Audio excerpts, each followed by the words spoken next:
Welcome back to Science Online class. I am your science teacher Mr. C.P. Barrett and we are dealing with the chapter Is Matter Around Us Pure? Okay, in my last lecture actually I have told you about the ink. Okay, so what is there? Ink is made by the dye with the water or whatever the dye is there, actually it is also the mixture of two or more components of the color.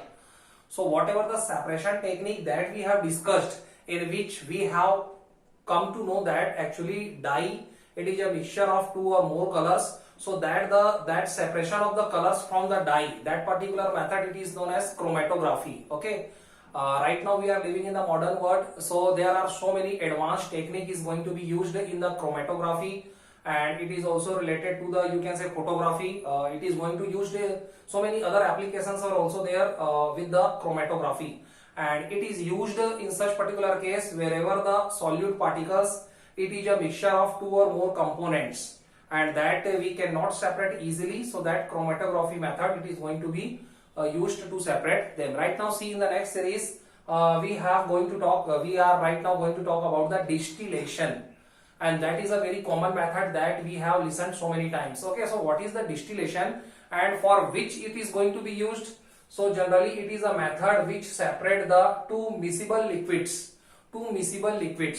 In my last lecture I have told about the immiscible liquids. So the kind of the liquids which are not going to mix with each other, it is known as the immiscible liquids, and here we are going to talk about the miscible liquids, means the kinds of the liquids, if the two liquids are such that they are mixed properly with each other.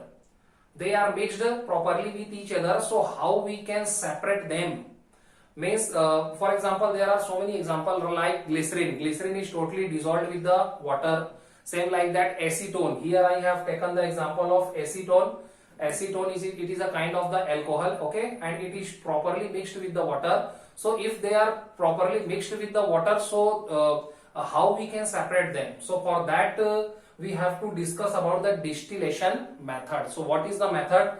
Generally one diagram I have not drawn here because it is a very lengthy diagram that you may read on your book, but I will explain you the process. Actually what we have to do, we have to take the arrangement of the apparatus, and what will be there, one distillation tube will be there. Okay, we have to take one stand, and on the top of the distillation tube we have to fit one thermometer. Okay, why? So that we can measure the temperature also. And after that on the right hand side we have to connect one condenser. We have to connect one condenser column with the distillation tube in such a way that all the vapors, they are directly collected, they should directly pass through the condenser. In the condenser there will be the arrangement of the inlet cold water and outside warm water. So there is a continuously circulation of the cold water, so that whatever the vapors that are going to be produced from the process, it will be cooled properly, and after that, after the condensation process, they will be directly just converted into the water droplets, and that we can collect. So very easy process that we generally do for the evaporation. Same like that, but this particular process we can adopt for the separation of two liquids if there is a sufficient difference in between their boiling points. Means here I am going to talk about the acetone and water. So definitely the boiling point of the acetone, it is very small as compared to the boiling point of the water. What is the boiling point of the water? It is 100 degrees centigrade. So generally the acetone, their boiling point, it will be very less as compared to the water boiling point. So what is there? Nothing. We have to just heat the mixture of acetone and water which we have taken inside the distillation tube. After that we are knowing that acetone boiling point, it is very less as compared to the water, so it will warm fastly, and after that it will vaporize, and all the vapors, they are just passing through the condenser, and when they pass through the condenser, so after the condensation process, all the vapor, they are just changing their state from gaseous state to the liquid state, and on the condenser outlet we can collect the acetone. So in this way what we are doing, we are just separating the acetone from the water, and whatever the thing which is left behind on the distillation tube, it is none other than the water. Actually the temperature, it has not crossed the 100 degrees centigrade. Why? Because the boiling point of the acetone, it was very small as compared to the water. So in this way for the two liquids whose boiling point is present in the farther distance, and or you can say if there is a proper difference in between the boiling points of the two liquids and such kind of the mixture are there in front of us, so that can be so the components of the mixture, they can be separated out with the help of the distillation method. Okay, right now see, the next thing is the fractional distillation.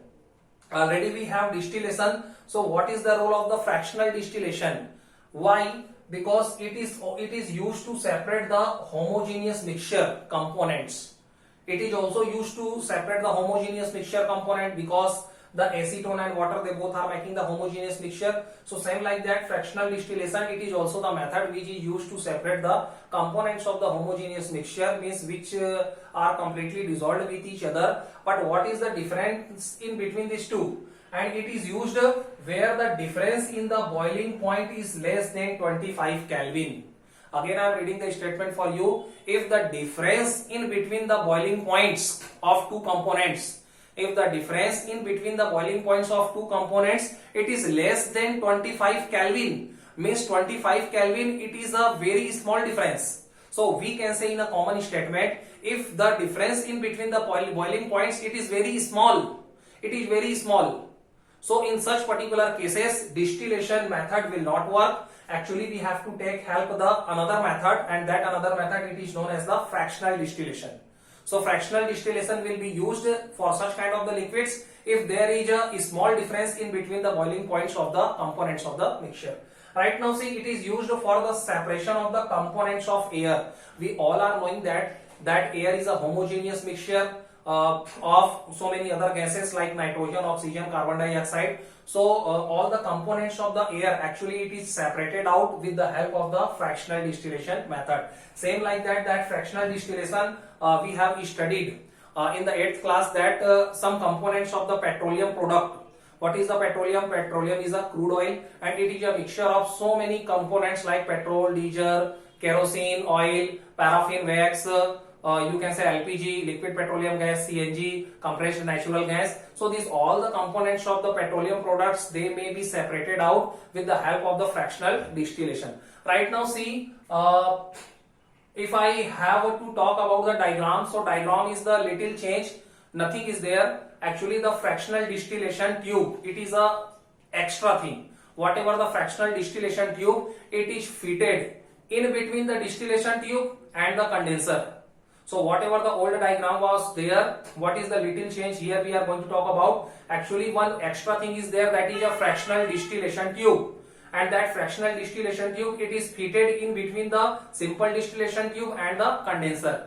And what is actually inside the fractional distillation tube? Inside the fractional distillation tube, it is a tube which is filled with the many glass beads. Beads means moti. So there are so many glass beads. Glass beads means which is made by the glass. So many glass beads are present inside the fractional distillation tube. And why it is so? Because they provide the sufficient, what we can say, they provide the sufficient space for the vapor to vaporize repeatedly. They provide the sufficient space to the different vapors of the different components to vaporize repeatedly, and after the condenser process we can separate them, okay, separately, means one by one all the vapors, they are going to be condensed and we can separate out them from the mixture. So this particular arrangement, it is known as the fractional distillation method. Diagram is given in the book, nothing is there, all the process are same, but here one thing we have to observe, that we have to just increase the temperature slowly, and thermometer will be always flashed, and we have to observe the temperature range also, because there is a very smaller difference in between the boiling points of the components of the mixture. All the other things are same. Right now we will see how to obtain the components of air. We are knowing that air is a homogeneous mixture of the different kind of the gases. What are the main components of the air? First is the nitrogen, which is present 78% in the overall percentage. After that oxygen, it is present in the 21%, and rest 1% it is for the carbon dioxide gas, and for the water vapor, for some of the inactive, you can say some of the inert gases like argon, helium, okay, and some dust particles are also there, some smoke particles. So how to separate them separately? So nothing we have to do. We have to take the air, and after that we have to, you can see I have drawn the flow diagram. I have whatever the diagram I have drawn here, it is a flow diagram, but another diagram is also given at your book, that is the main diagram. Okay, in the form of the arrangement, in form of the operators, you can see how it is done. But here we are talking about the process only, how it is done. Actually the air we have to consider, and after that it is compressed by increasing the pressure. It is compressed by increasing the pressure, and it is cooled by decreasing the temperature. Two things we have to do. We have to increase the pressure by the compressor. So when the pressure is going to be increased, so definitely the temperature is going to be reduced, because they both are reciprocal to each other. So we have to do two things simultaneously. First, we have, with the help of the compressor, we have to increase the pressure inside the air, and we have to cool it sufficiently by decreasing the temperature. And after that, whatever the thing that we are getting, it will be the liquid air. Actually we are knowing that when we are compressing the air, so it is converted into the liquid form. For example, LPG, it is a liquid petroleum gas, it is a compressed air only. For example, CNG, it is a compressed natural gas, it is present in the liquid form only. Because when we are increasing the pressure and when we are pressurized any of the gas particles, so definitely they are converted into the liquid form. So we are getting the liquid air. And after that, what we have to do, again we have to send this liquid air to the fractional distillation column. We have to send this liquid air to the fractional distillation column, and wherever we have to warm them slowly. We have to warm them slowly, and after that by keeping watch at the thermometer. Okay, because there is a very small difference in between the boiling points of the components of the air. And after that, what we have to do, slowly we will heat the mixture, and all the gases which are present in the mixture, they are going to be separated out. Right now, see what are the gases and what are their boiling points. I have written here in front of you. For example, nitrogen. Nitrogen is what is the boiling point of the nitrogen? It is minus 196 degrees centigrade. You can see minus 196 degrees centigrade. So it is a very small temperature, but no problem. First, whatever you can see, nitrogen boiling point minus 196 degrees centigrade. Argon, its boiling point is minus 180 degrees centigrade, and oxygen, its boiling point is minus 183 degrees centigrade. Because all the things are present in the negative quantity, so in the negative quantity, the thing which which is the smallest, which will vaporize first. Actually the nitrogen will vaporize first, because its temperature is minus 196 degrees centigrade, and it is the smallest temperatures as compared to the both.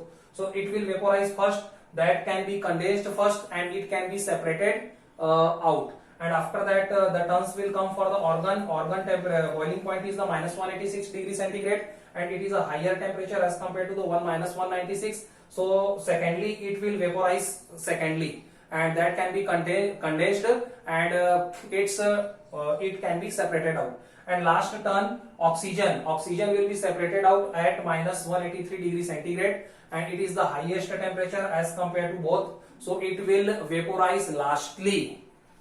When the vaporization of nitrogen and argon will be going to be finished, and they will be separated out, after that oxygen will be left, and they again it will be vaporized, and we can condense their vapor, and we can separate out oxygen also. So this is all the things about how we are getting the components of the air. In my next lecture, we have to talk about some of the pure substances, and like elements, compounds. These are the things. Some of the changes like physical change, chemical change, these are remained. Till then, thank you so much.